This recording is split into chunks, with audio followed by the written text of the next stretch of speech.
दरअसल इधर के दिनों में हम छत्तीसगढ़ में रहते हैं, बहुत सारी खबरें हमको आती है कि माफिया जो है वो रेत का उत्खनन कर रहे हैं और कई जगह वो कोई ट्रैक्टर चढ़ा रहे हैं, किसी की हत्या करने की कोशिश कर रहे हैं और तमाम जो सरकारी कथित कड़ाई के बावजूद भी रेत का उत्खनन जारी रहता है।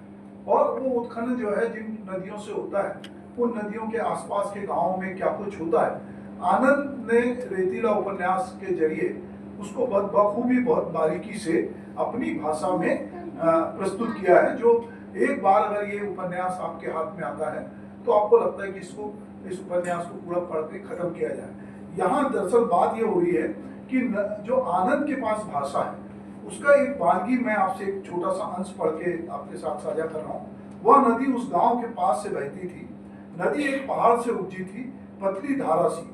उसे देख पहाड़ को यह नहीं लगा था कि यह इतनी पतली धारा जो उसके भीतर से फूटी है नीचे जाके नदी हो जाएगी। उद्दाम कलकल छल छल निरंतर। सारी नदियों को समुद्र आवाज देता है। सारी नदियां समुद्र की आवाज सुन पहाड़ों से फूटती हैं। सारी नदियां समुद्र को खोजने के लिए पहाड़ से उतरती हैं। सारी नदियां समुद्र तक जाने के लिए रास्ता खोजती हैं। सारी नदियों को समुद्र की आवाज हमेशा सुनाई देती रहती है। जैसे समुद्र को सुनती हैं नदियां, वैसे ही नदियों की वनस्पतियां सुनती थी नदी को। वे नदी के जल में नम रहती थी। नम को वे सुनती थी नदी को। नदी को सुनती थी मछलियां जो अथक तैरती थी नदी के जल में। नदी के पास मछलियों का जीवन था। घड़ियालों कछुओं को भी आती थी नदी की आवाज। वे नदी और उसके किनारों को एक मेघ किए रहते थे कि नदी की आवाज से एक मेघ हो सके। नदी की आवाज सुन मेंढक के कंठ में टटर और झिंगुरों के और उनसे फूटती थी झी की आवाज जो हवा में गूंजती थी, जिसे सुन नदी का आसपास जागता रहता था। नदी की आवाज शंख सीपियों मूंगों घोंघों कछुओं के पास भी थी जो नदी के जल में थे। वे नदी के कलकल को ध्यान से सुनते थे कि जल की कलकल ही उनका जीवन था।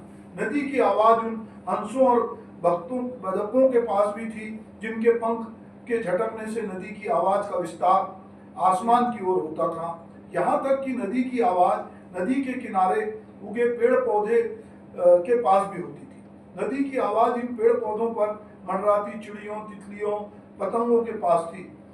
चिड़ियाएं तितलियां पतंगे उड़ते थे नदी की आवाज को लेकर अपने पंखों में यहाँ से वहां, धरती से आसमान तक।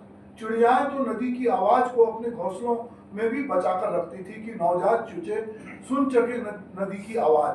थी नदी की आवाज उन गिलहरियों के पास भी जो इन पेड़ पौधों पे नाचती थी और नाचते नाचते पार कर जाती थी पूरा हरा भरा पहाड़। गिलहरियां नदी की आवाज को बिखरे देती थी पहाड़ों पर। इस तरह की नदी की आवाज से नहा जाते थे पहाड़।